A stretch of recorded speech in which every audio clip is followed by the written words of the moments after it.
Y hay temas, doctora, lo que usted dijo de la comercialización de los sucedáneos de la leche, que en México tenemos vergonzosamente abandonados. México, en América Latina, es uno de los países con la más baja proporción de mujeres que dan lactancia materna. Está por debajo del 26%. Y la mitad de ellas, antes de cumplir 6 meses la criaturita, ya abandonaron la lactancia materna. Y esto no es solamente una decisión individual, esto es por el entorno. El entorno es tener a las compañías, a Nestlé, que es el más grande monopolio de las fórmulas lácteas, metido hasta el tuétano en los hospitales, en las oficinas públicas, firmando pactos para hacer lactarios con oficinas públicas. Hoy mismo un foro donde se estaba ventilando estas cosas, y ahí ve uno la huella en las juntas de gobierno de los institutos nacionales de salud, financiando al Hospital Infantil de México, que le pone pendones y hace ferias, financiando congresos de médicas y médicos en la UNESCO y en la OMS y en todos lados.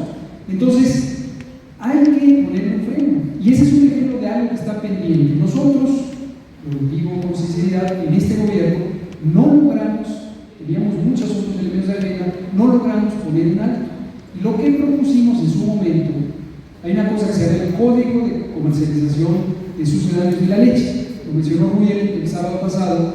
Esto, México se alineó desde 1981, cuando surgió ese código, y es una serie de indicaciones de qué no deben hacer los gobiernos: pactos con la industria, permitirles que entren a los hospitales, hacer comités donde definen la política, etc. Y lo que habíamos planteado es que pudiéramos establecer un decreto que hiciera obligatorio el Código de Comercialización de Sucedáneos. Entonces, por ejemplo, en toda la administración pública esté prohibido comprar fórmula láctea. Prohibido. No tiene por qué comprarse fórmula láctea y que esté en la farmacia de los hospitales públicos. Ese es el tipo de acciones que tenemos que plantear. Pero bueno, es un ejemplo concreto. Entonces, a lo que voy ahora es a retomar la idea de los comités. Me parece brillante la modificación para incluir educación. Efectivamente, en la educación pública, como ya decía el profesor David Molina, se ha infiltrado también una gran cantidad de intereses y de grupos que presionan al servicio de intereses privados. La recuperación de nuestra educación pública, por eso les duele tanto los libros de texto, porque es la semilla de la transformación, del cambio de mentalidad para las nuevas generaciones. Necesitamos acelerar ese paso en este sexenio y en el que sigue, y a través de una buena vinculación desde los comités de exigencia al gobierno local o nacional para salud, para educación, para bienestar. Podemos lograr que las políticas públicas en lo que queda este sexenio y definitivamente en el que viene estén con esa visión de defensa del público. Es importante definir con claridad qué significa defender lo público, y eso requiere debate, requiere trabajo en los comités constituidos de esa manera. Me parece excelente y muy acertada. Ya se constituye el comité, se hace la lista de personas, se inscriben, etc. Pero luego hay que ponerse a discutir cuál es el significado de defender lo público. Defender lo público incluye evitar la privatización. Lo que era público no tiene por qué privatizarse, como nos privatizaron casi todo durante el sexenio de Salinas para adelante. También incluye defender que lo público funcione, como decía usted. Creo que eso es vital. Total intolerancia a que un servicio público no funcione. Que me vaya yo a la farmacia y no me den el medicamento, que me maltraten en el ISSSTE o en el IMSS o en la Secretaría o donde sea, o en las escuelas públicas. Nada público debe funcionar mal, porque el mal funcionamiento de lo público es parte de los mecanismos con los que se privatiza. En salud teníamos un ejemplo clarísimo. Permítanme hacer paréntesis para ilustrarlo. Cuando hicimos las giras a los hospitales del IMSS Bienestar desde el 2019, en todos los lugares donde había un hospital de bienestar, en todos, enfrente, literalmente enfrente, cruzando la calle, veía uno laboratorio de análisis clínicos, gabinete de rayos X, farmacia y otros servicios. Y era del director del hospital. Y ese era el punto. Casualmente al interior del hospital no sirve la máquina de rayos X. El diagnóstico laboratorio no se lo conoce, no llega el reactivo. Sin reactivo le ponen la papeleta. Los medicamentos, uy, hay desabasto. Esa es la microcorrupción asentada en los servicios públicos. Si lográramos que los comités de defensa fueran absolutamente intolerantes al maltrato, en ese momento paran y encuentran quién es la persona corrupta que tiene el moche o que tiene la propiedad, o su primo o su amigo tiene la propiedad de ese servicio privado que intenta reemplazar lo público. Y este es un ejemplo de muchísimos que puede haber.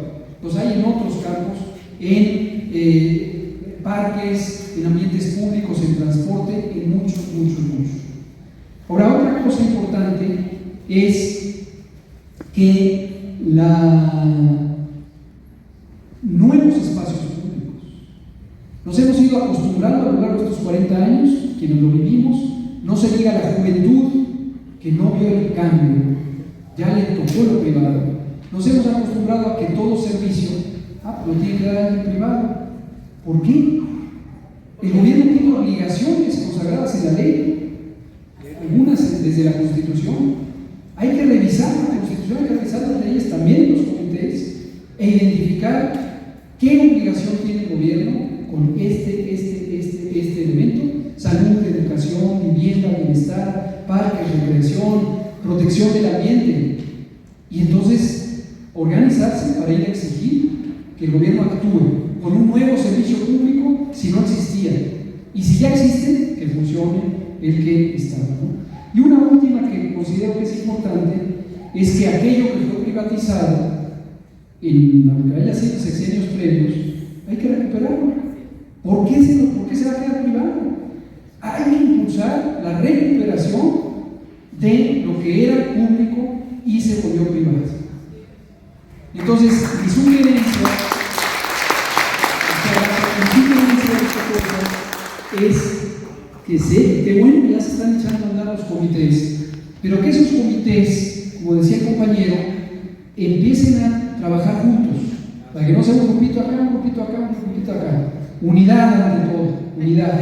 Y desarrollar una agenda común con mucha claridad de los principios, mucha claridad de cuáles son las aspiraciones de cambio en la ley, en las políticas públicas y en los servicios que propiamente se aplican en el territorio. Y retomo lo que dice Rui: si identificamos el territorio, identificamos nuestras necesidades básicas, como alimentación, como agua, como aire, y el aire obviamente no nos lo apropiamos manualmente, pero aire quiere decir parques, quiere decir espacios públicos que funcionan, quiere decir transporte, quiere decir un alto a esta mafia inmobiliaria que se está desplazando, poniendo centros comerciales y viviendas corruptas, etc. Entonces, hacer una agenda y entonces empezar sobre la agenda. Intransigentes, cualquiera que aspire a gobernar tiene que cumplir el mandato del pueblo. El mandato es del pueblo. Muchas gracias, compañeras y compañeros. Nos veremos próximamente.